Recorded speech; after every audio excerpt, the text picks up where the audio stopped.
রাজধানীতে বেশিরভাগ শীতের সবজির কেজি ১০০ টাকার ওপরে। খুচরা বাজারে নতুন আলু ১৪০ টাকা, টমেটো ১৫০, শিম ১২০ আর বেগুন বিক্রি হচ্ছে ১১০ টাকা দরে। এতে হতাশ ক্রেতারা। এজন্য সবজি সরবরাহ কম থাকাকে দুষছেন বিক্রেতারা। তবে কিছুটা স্বস্তি পেঁয়াজের বাজারে। সপ্তাহের ব্যবধানে ১৪০ টাকা থেকে কমে পেঁয়াজ এখন ১২০ টাকা কেজি। রাজধানীর কাঁচা বাজারে আসছে নতুন আলু, তবে দাম চড়া। বিক্রি হচ্ছে ১৪০ টাকা কেজি। স্বস্তি নেই টমেটো, সিম ও বেগুনের বাজারেও। শীতের সবজির বাড়তি দামে হতাশ ক্রেতারা।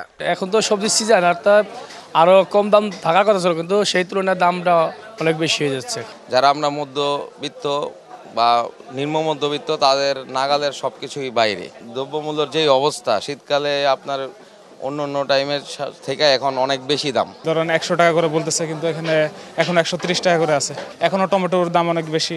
টমেটো তো শীতের সময় কমার কথা, ফুলকপির দাম বেশি। বিক্রেতারা বলছেন শীত আরেকটু বাড়লে সবজির সরবরাহ বাড়বে, এতে কমবে দাম। Double million offer Walton fridge কিনে পেতে পারেন ২০ লক্ষ টাকা। রয়েছে কোটি কোটি টাকার নিশ্চিত উপহার।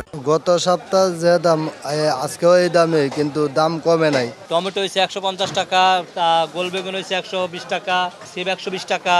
কিছু কিছু আইটেম সবজির দাম ১০০ টাকার উপরে। এদিকে ২ সপ্তাহ ধরে অপরিবর্তিত ডিমের দাম। ডজন পাওয়া যাচ্ছে ১৪৫ থেকে ১৫০ টাকার মধ্যে।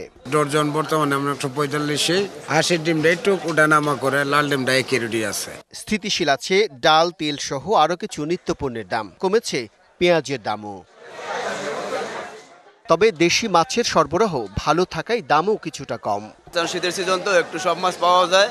এখন মনে করেন রাস্তাঘাটে প্রচুর মাছ পাওয়া যায়, সেজন্য বাজারে কাস্টমার কম আসে, আর মাছের দাম অনেকটাই কম। রাজধানীতে গরুর মাংস ৭৫০ আর খাসির মাংস বিক্রি হচ্ছে ১১০০ টাকা কেজি দরে। দাম বেশি, বেচা হয় না, এই লোক তার ৭৫০। ক্রেতারা বলছেন সরকার তদারকির ব্যবস্থা জোরদার না করলে সবজি সহ নিত্যপণ্যের দাম নিয়ন্ত্রণে আসবে না। Bijan Kumar Das, DBC news, Dhaka.